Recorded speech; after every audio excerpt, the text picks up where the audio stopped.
وفاقی وزیر منصوبہ بندی و ترقی احسن اقبال نے ایکسپورٹ پر مبنی گروتھ، سیاسی استحکام اور پالیسیوں میں تسلسل نہ ہونے کو ملکی ترقی نہ ہونے کی وجہ قرار دے دیا۔ اسلام آباد میں قومی اقتصادی سروے پیش کرنے کی تقریب سے خطاب میں احسن اقبال نے کہا کہ 70 سال میں ایکسپورٹ پر مبنی گروتھ حاصل نہ کر سکے۔ خطے کے ممالک اسی لیے ترقی یافتہ ہو گئے کہ وہاں سیاسی استحکام اور پالیسیوں کا تسلسل تھا۔ ملک کی ترقی ٹیسٹ میچ کی طرح ہے، لیکن ہم T20 کے عادی ہو گئے۔ اگر کوئی حکومت اچھا کام کرے تو اسے موقع ملنا چاہیے۔ 2018 کی طرح اس پر میزائل نہیں مارنا چاہیے۔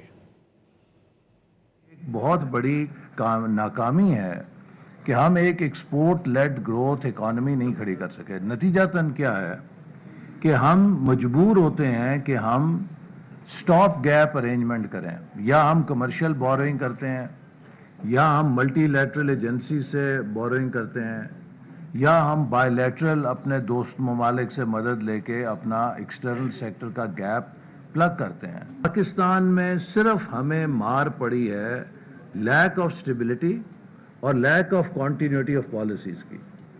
ہر کامیاب ملک، آپ ہمسایہ ملک ہندوستان سے شروع ہو جائیں، بنگلہ دیش، ویتنام، سنگاپور، ملیشیا، چائنا، ہر ملک نے سیاسی استحکام اور 10 سال کے پالیسیوں کے تسلسل کو یقینی بنایا، تب وہ کامیاب ہوا ہے۔ ڈیولپمنٹ T20 کا میچ نہیں ہے، ہم تو بلکہ T10 کا میچ کھیلنے کے عادی ہو گئے ہیں۔ ڈیولپمنٹ ایک ٹیسٹ میچ ہے۔ اگر کوئی حکومت اچھا کر رہی ہے تو اس کو ٹرم ملنی چاہیے، اس کے اوپر 2018 کی طرح اسکاڈ میزائل نہیں گرانا چاہیے۔